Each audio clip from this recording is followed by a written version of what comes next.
Bismillahirrahmanirrahim. Assalamualaikum warahmatullahi wabarakatuh. Alhamdulillah, kita lanjutkan kembali Al-Qalam berkisah. Sebelumnya, di kisah sebelumnya, di ujian keimanan, kita dapati bahwasanya Rasulullah dan para sahabat mendapatkan penyiksaan yang luar biasa. Daripada kaum Quraisy. Ya, sampai Rasulullah dilempari kotoran dan sebagainya. Bahkan para sahabat pun ikut disiksa, dan sebagian mereka diminta untuk hijrah ke Habasyah oleh Rasulullah untuk menyelamatkan keimanan mereka. Dan alhamdulillahnya pada saat itu masuk Islam Hamzah bin Abdul Muthalib, kemudian diikuti oleh Umar. Kita lanjutkan di Al-Qalam berkisah selanjutnya. Nah, ketika kaum Quraisy melihat kaum muslimin mulai kuat dan mereka melihat bahwasanya Umar dan Hamzah masuk Islam, maka mereka berusaha untuk memusuhi kaum muslimin dan memusuhi Rasulullah dan para pengikutnya.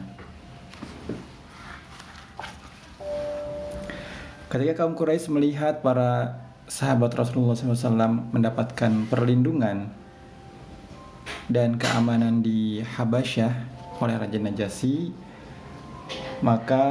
dan mereka gagal mengembalikan kaum muslimin kembali ke Mekah dan tidak mampu berbuat banyak untuk menyakiti Rasulullah karena Rasulullah di bawah perlindungan pamannya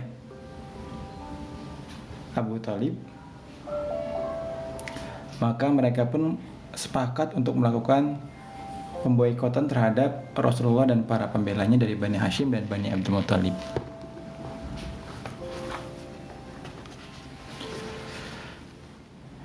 Ya, awalnya kaum musyrik Quraisy kembali menemui paman Abu Thalib agar menyerahkan Rasulullah untuk mereka hukum mati.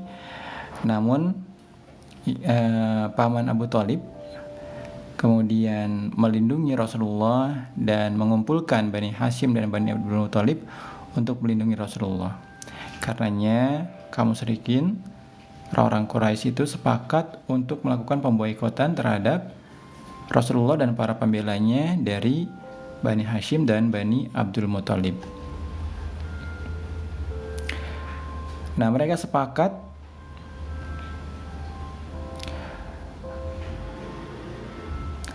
untuk melarang orang-orang melakukan transaksi jual beli dengan Bani Abdul Muthalib dan Bani Hashim. Kemudian mereka tidak boleh menikahkan atau dinikahkan dengan salah seorang dari Bani Hashim atau Bani Abdul Muthalib. Kemudian mereka menuliskan teks perjanjian tadi, perjanjian untuk memboikot secara bersama-sama di selembar kertas di Sohifah yang kemudian ditempel dan digantung di tengah dinding Ka'bah, agar menjadi bukti kuat bahwa kaum Quraisy wajib terikat dengan pemboikotan ini. Yang menulis pemboikotan di lembaran Sohifah itu adalah Mansur bin Ikrimah, dan Rasulullah mendoakan keburukan kepada Mansur agar jari-jarinya rusak karena luar biasa sekali akibat pemboikotan yang dilakukan oleh kaum kafir Quraisy ini.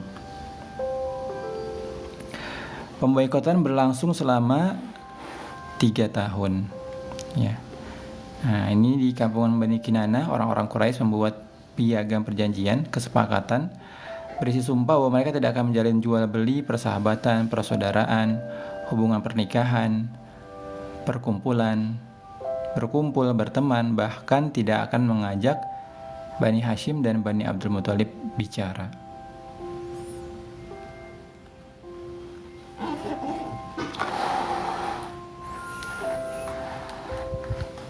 Nah, pemboikot itu membuat keadaan Rasulullah SAW dan orang-orang yang membelanya dari Bani Hashim dan Bani Abdul Muthalib sangat mengenaskan. Mereka kekurangan makanan karena tidak ada yang boleh berjual beli dengan mereka. Tidak ada yang boleh menjual makanan kepada mereka. Tidak ada yang boleh menjual sesuatu apapun kepada mereka. Hingga mereka kekurangan makanan dan pakaian. Bahkan terpaksa memakan daun-daunan dan kulit yang kering. Anak-anak pun merintih kelaparan.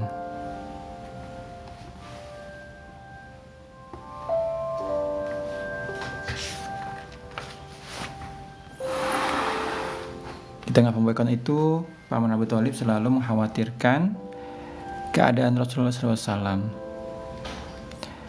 Beliau meminta agar Rasulullah SAW tidur di tempatnya, pembaringannya, dan orang bergantian menjaganya.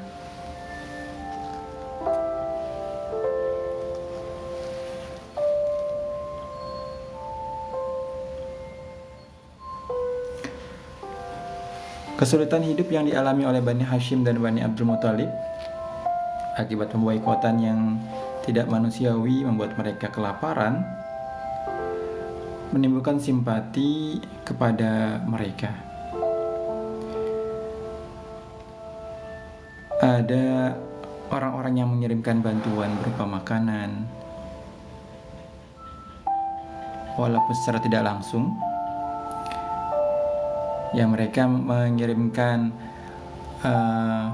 perbekalan di keledai, kemudian memukul keledai tadi agar terus berjalan sampai ke lembah tempat kaum muslimin dan Rasulullah serta Bani Hashim diboikot.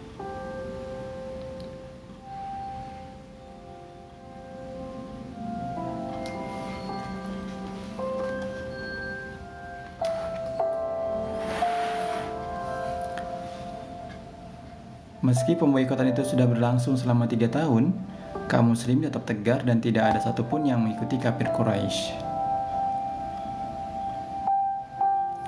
Kemudian pada musim haji, Rasulullah SAW dan kaum muslim tetap keluar dan berdakwah kepada orang-orang yang mereka temui. Nah, perpecahan mulai terjadi di kalangan kaum kafir Quraisy. Kaum musyrik Quraisy sebagian ingin membatalkan pemboikotan, terutama Hisham bin Amru. Karena tadi ya, sebagian orang-orang Quraisy tadi simpati kepada Rasulullah dan kaumnya, juga para sahabat yang menderita karena dizolimi oleh orang-orang Quraisy. Di antaranya ada Hisham bin Amru.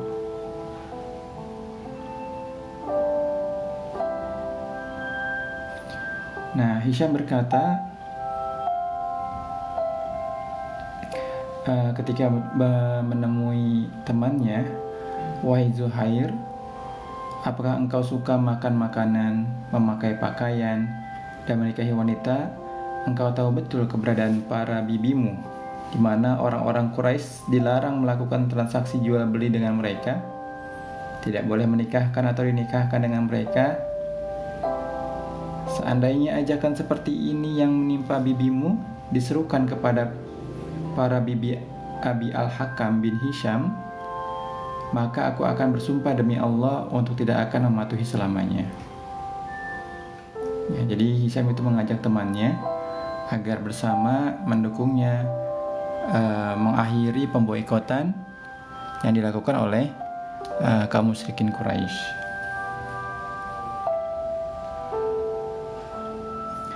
Nah, dengan hal itu Zuhair berkata, "Celakalah engkau, wahai Hisham.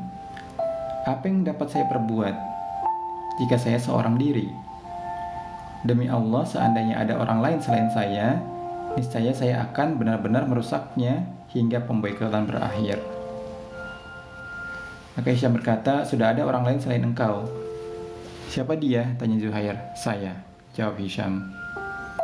Maka Zuhair berkata kepada Hisham, "Kami masih ingin orang ketiga." Jadi mereka ingin ada orang lain untuk menguatkan mereka agar mendukung mereka menghentikan pemboikotan yang dilakukan oleh orang-orang Quraisy. Maka mereka pun menemui Mut'im bin Adi.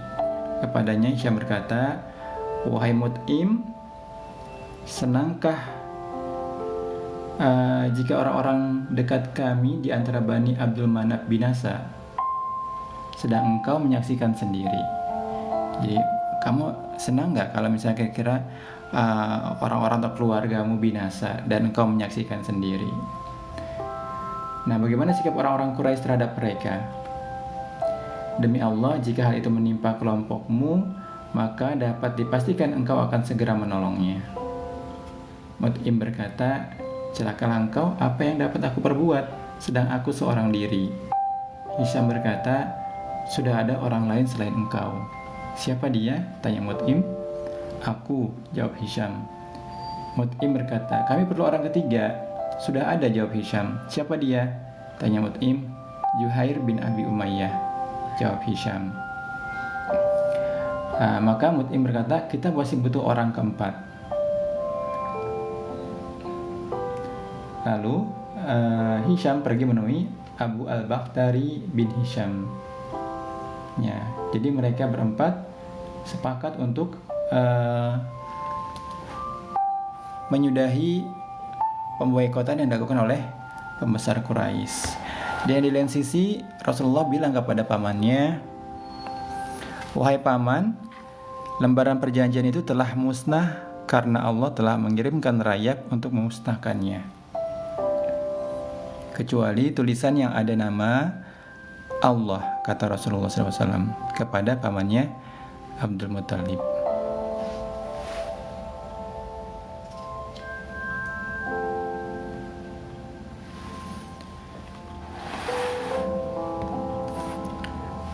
Nah, kemudian paman Rasulullah Abu Talib berkata kepada orang-orang Quraisy, wahai Quraisy, keponakanku mengatakan bahwa perjanjian itu telah dimakan rayap. Jika keponakan itu berbohong, kami akan membiarkan kalian berbuat sesuka hati kalian kepadanya. Tapi jika keponakanku itu benar, maka kalian harus membatalkan pemboikotan yang zalim ini, kata paman Abu Talib. Ya, kemudian selain paman Rasulullah berkata seperti itu, keempat orang tadi, gitu ya, pemuda Quraisy tadi, bersama-sama buat kesepakatan untuk mengakhiri pemboikotan. Ya, kemudian mereka pergi ke Ka'bah. Setelah tawaf 7 kali, lalu dia berdiri. Juhair bin Umayyah berdiri dan berbicara di hadapan banyak orang. Ya, jadi 4 orang pemuda ini dari orang Quraisy, orang musyrikin Quraisy ini yang simpati kepada keadaan kaum muslimin dan keluarganya Rasul dari Bani Hashim dan Bani Abdul Muttalib. Kemudian dia berkata di depan orang-orang yang berada di sekitar Ka'bah. Setelah dia tawaf, dia berdiri kemudian berkata, wahai penduduk Mekah, kami dapat menikmati makanan dan memakai pakaian, sedang Bani Hashim menghadapi penderitaan, sebab dilarang melakukan transaksi jual beli dengan mereka. Demi Allah, saya tidak akan berdiam diri sampai aku bisa merobek lembaran yang berisi perintah pemboikotan yang tidak manusiawi ini. Intinya. Maka ketika itu ada Abu Jahal yang sedang berada di pojok Masjidil Haram. Lalu dia berteriak, kamu pembohong. Demi Allah, kamu jangan coba-coba merobeknya. Ya. Kok Abu Jahal bersumpah demi Allah? Ya karena sebenarnya orang-orang Quraisy ini kan mengikuti milah Ibrahim gitu, atau pendahulu mereka itu Nabi Ibrahim dan Nabi Ismail. Jadi sebenarnya mereka masih mengakui Allah sebagai Tuhan, akan tapi mereka kemudian membuat berhala-berhala sebagai jalan agar mereka bilang berhala-berhala itu adalah anak perempuan Allah yang akan menyampaikan doa-doa mereka kepada Allah. Jadi mereka melakukan kesyirikan atau kemusyrikan. Jadi kadang-kadang mereka tetap bersumpah demi Allah atas nama Allah.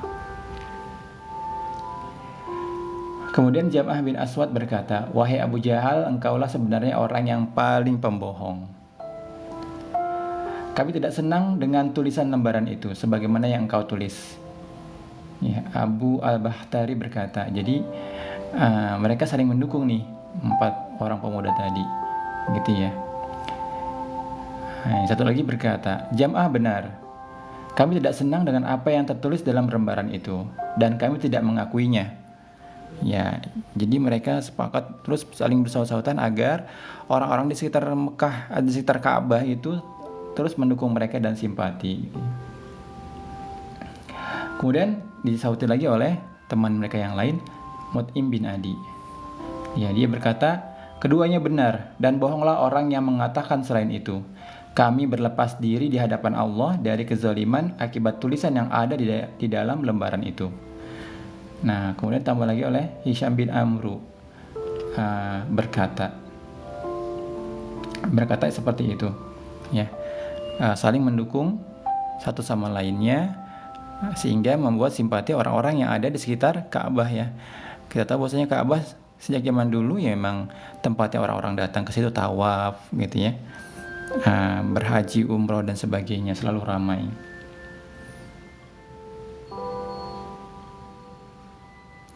Nah, melihat orang-orang mulai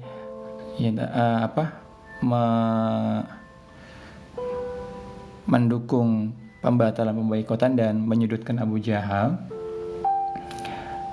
berkata, "Pasti hal ini telah diputuskan semalam dan mereka telah merencanakannya tidak di tempat ini."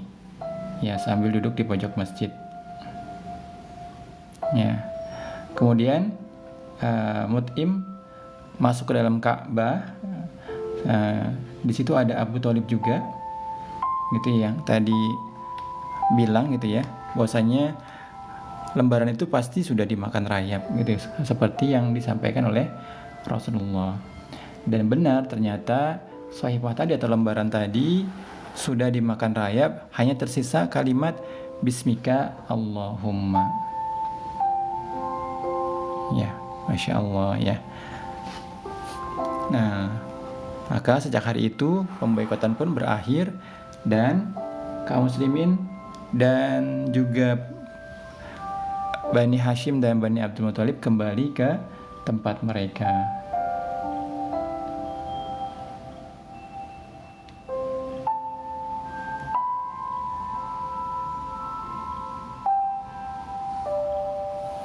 Ya, jadi ada hikmah dari kejadian pemboikotan tadi, gitu ya.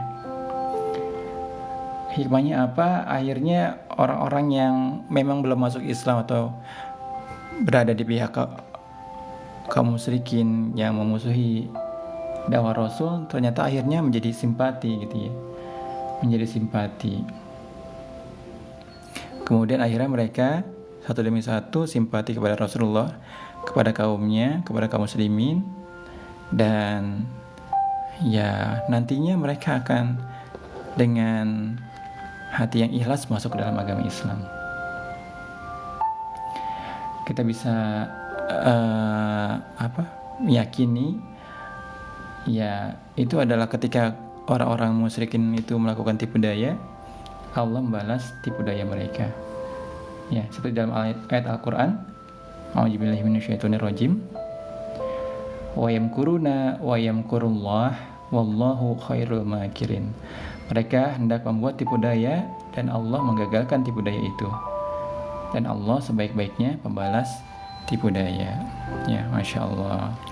Ya, ketika orang-orang jahat atau orang-orang Quraisy itu memusuhi Rasulullah dan para sahabat juga Bani Hashim dan Bani Abdul Muthalib, mereka membuat tipu daya, makar untuk membuat perjanjian, maka Allah pun membalas mereka, gitu ya.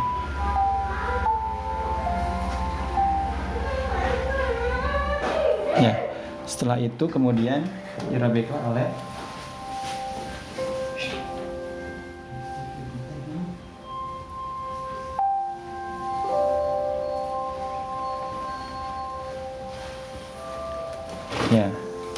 lembaran itu disobek oleh Mut'im bin Adi.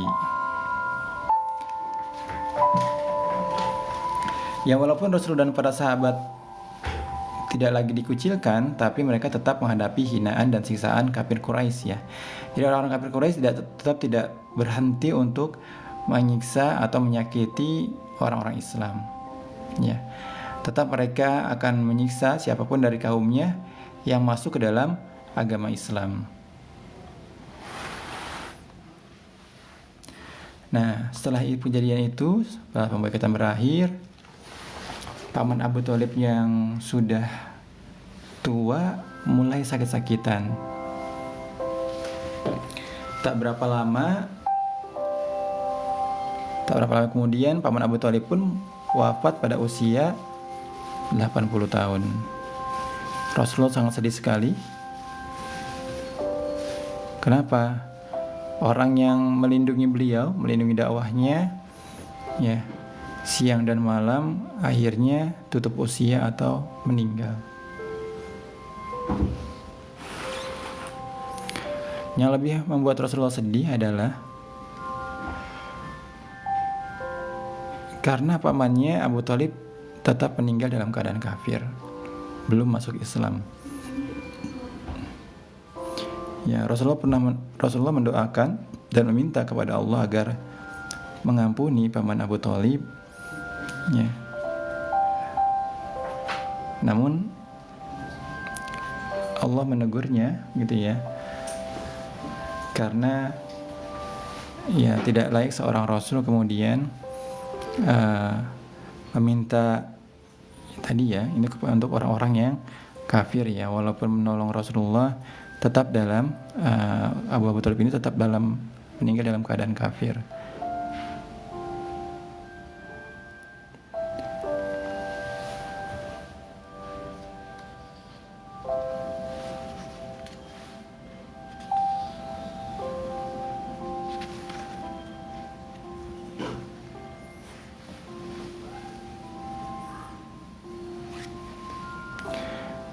Nah, tidak lama setelah paman Abu Thalib meninggal, ya kesedihan pun semakin mendalam ketika Rasulullah mendapati istri beliau, orang yang selama ini melindungi dakwah beliau pun meninggal,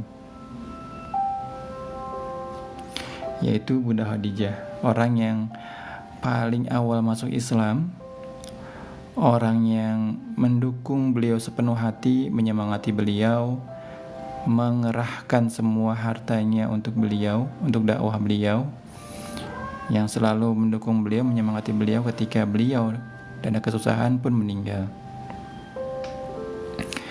Ya, sungguh hari-hari yang dilalui Rasulullah SAW selanjutnya terasa begitu berat. Tahun itu dikenal sebagai Amul Huzni atau tahun duka cita.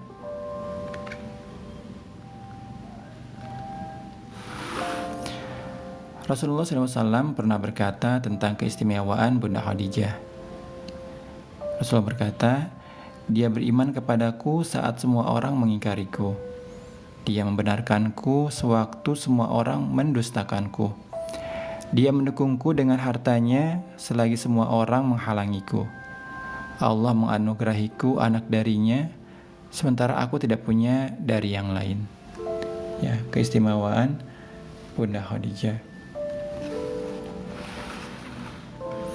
Ya, setelah kepergian dua orang yang paling menolong Rasulullah, yang mendukung dakwah Rasulullah, yang menolong Rasulullah, maka kaum Quraisy semakin menjadi-jadi siksaannya kepada Rasulullah, hingga jiwa beliau pun terancam. Ya. Di antaranya dalam sirah itu, ya, Rasulullah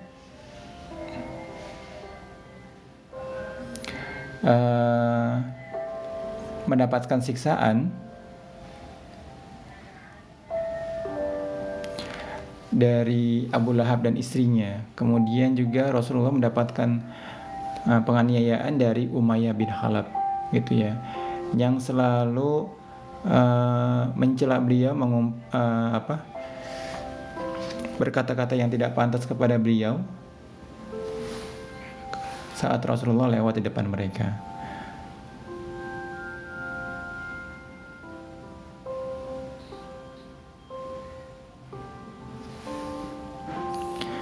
ketika melihat orang-orang kafir Quraisy tadi semakin menjadi-jadi penyiksaannya kepada beliau, gitu ya, perlakuannya kepada beliau, maka beliau pun mencari pertolongan untuk dakwah ke Taif. Ya, di Taif ini ya berada tidak jauh dari Mekah, sebuah tempat yang tinggi. Ya, beliau ditemani oleh Zaid bin Haris.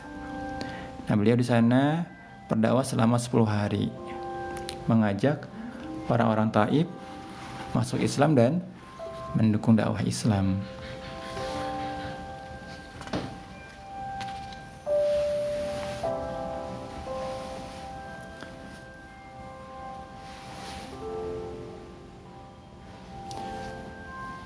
Ya, itu dilakukan oleh Rasulullah karena memang ya dunia terasa sempit ketika ya paman Abu Thalib dan istrinya Khadijah meninggal. Ya, serangan dan penyiksaan fisik terus didapati oleh Rasulullah. Sahabat yang di Habasyah pun masih tetap di Habasyah. Sementara di sini para sahabat beliau mendapatkan ya siksaan. Maka Rasulullah pun mencari pertolongan ke Taif.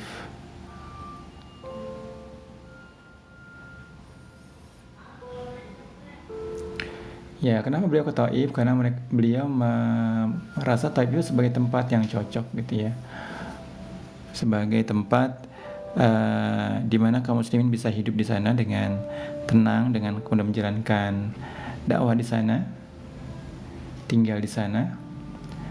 Kemudian di Taif itu juga ada Bani Sakif yang juga merupakan banyak diantaranya adalah saudara dari ibu Rasulullah, gitu ya, saudaranya dari Aminah. Ya, Rasulullah berharap karena mereka masih ada hubungan kekerabatan, mereka akan memberikan perlindungan dan pengawasan kepada Rasulullah SAW. Kemudian Rasulullah juga melihat Taif itu merupakan daerah pegunungan yang juga lumayan subur. Yang aktivitas orang-orang di sana adalah pertanian. Beda dengan di Mekah yang berdagang ya, yang tidak mungkin bertani di Mekah. Kalau di Taif masih banyak sumber daya alam pertanian, sehingga kalaupun orang-orang kaum muslimin tinggal di sana dan diboikot lagi seperti sebelumnya, mereka masih bisa mandiri atau masih bisa menghidupi diri mereka sendiri dengan sumber daya alam yang ada, dengan pertanian. Nah, selain dua hal tadi, adanya kerabat jauh, juga tanah yang subur di Taif, faktor strategis lainnya adalah Taif ini berada di dataran tinggi atau di puncak gunung gitu ya, yang menjamin perlindungan. Berada di posisi tinggi, daerah dataran tinggi memungkinkan kalau serangan terjadi, mereka lebih mudah menakisnya dari atas. Ya, banyak benteng alami berupa tebing curam yang akan melindungi orang-orang di Taif. Yaitu menjadi alasan kuat Rasulullah untuk mengajak Taif, orang-orang di sana untuk masuk Islam, ya, dan berharap Taif menjadi tempat yang aman untuk orang-orang Islam tinggal di sana. Nah, namun apa yang terjadi? Ketika Rasulullah sampai ke Taif,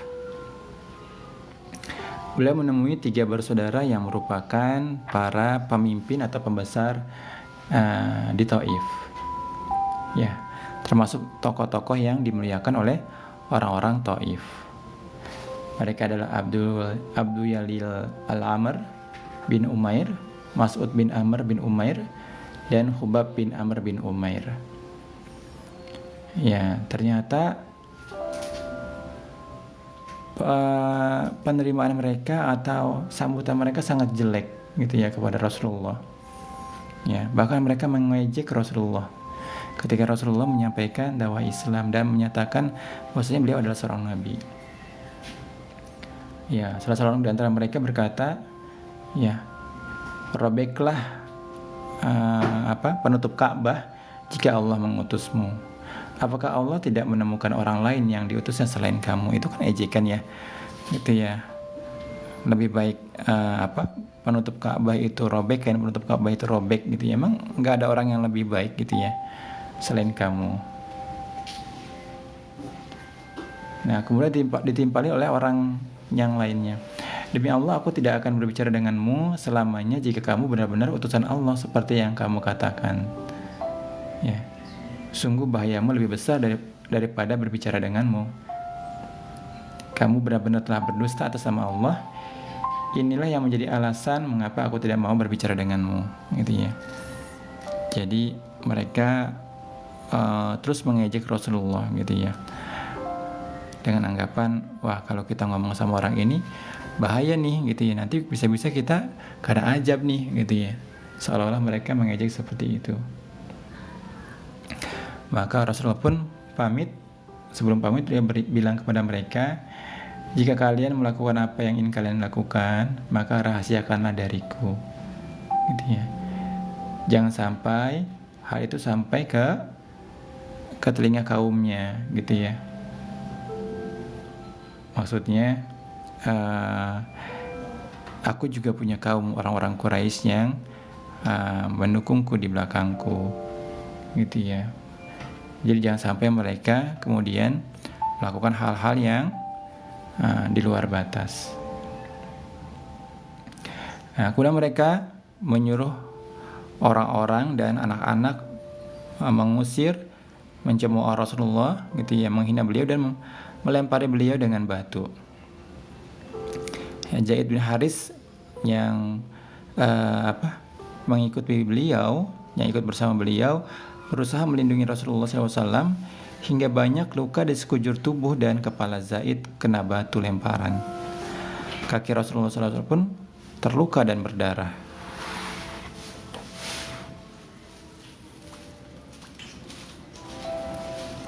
Ya, Rasulullah SAW dan Zaid berlindung di bawah pohon anggur hingga bertemu seorang budak Nasrani. Ya, jadi ketika Rasulullah ini kemudian lari dari orang-orang yang melempari beliau dengan batu, kemudian Rasulullah berlindung di kebun anggur. Ya, jadi para budak kemudian orang-orang awam dan anak-anak itu yang mengejar-ngejar Rasulullah, melempar Rasulullah dengan batu, kemudian melihat Rasulullah tidak ada, itu hilang di tengah kebun anggur. Ya, Rasulullah masuk dalam kebun anggur milik Utbah bin Rabi'ah dan Syaibah bin Rabi'ah.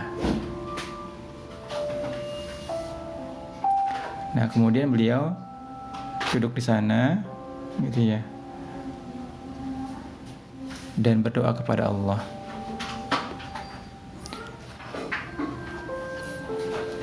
Ya Allah, hanya kepadamu aku mengadu tentang ketidakberdayaanku, sedikitnya tipu dayaku, dan kehinaanku di hadapan manusia. Wahai Zat yang Maha Penyayang di antara para penyayang, Engkau Tuhan yang orang-orang lemah, Engkau Tuhan bagi orang-orang lemah. Engkau Tuhanku, kepada siapa lagi Engkau akan membuatku letih? Kepada yang jauh di sana yang akan menjumpaiku dengan wajah geram dan penuh kebencian, atau kepada musuh yang Engkau beri dia kekuasaan atas urusanku? Seandainya aku tidak takut akan amanah-Mu, maka aku sudah tidak peduli lagi. Akan tetapi keagungan-Mu itu yang paling tampak terbentang luas di hadapanku. Aku berlindung dengan cahaya wajah-Mu yang karenanya kegelapan-kegelapan menjadi bersinar, dan karenanya pula perkara dunia dan akhirat menjadi baik, dari mendapatkan amarah-Mu dan juga murka-Mu. Hanya karenamu aku kembali dan bebas dari keburukan hingga Engkau meridhoiku, dan tidak ada daya dan upaya kekuatan melainkan dengan daya dan kekuatan darimu. Nah, ketika Rasulullah di kebun anggur ini, pemilik kebun anggur, anaknya Rabi'ah, Utbah bin Syaibah, melihat ya Rasulullah yang berdarah dan Haris kemudian kecapean, menggerakkan hati mereka untuk menyuruh budak mereka Adas membawakan Rasulullah anggur, gitu ya. Nah, Adas ini orang Nasrani ya. Kemudian mempersilahkan Rasulullah untuk memakan anggur yang dibawanya. Nah, kemudian Rasulullah SAW mengucapkan Bismillah ketika beliau akan memakan buah anggur tadi. Nah, mendengar perkataan tadi, Adas terkejut, ya, dan berkata,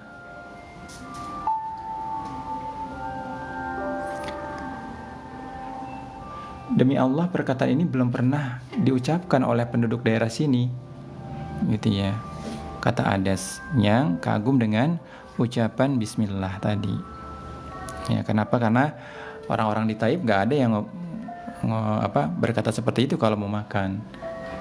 Maka Rasulullah pun bertanya kepada Adas, berasal dari daerah manakah engkau wahai Adas, dan apa agamamu?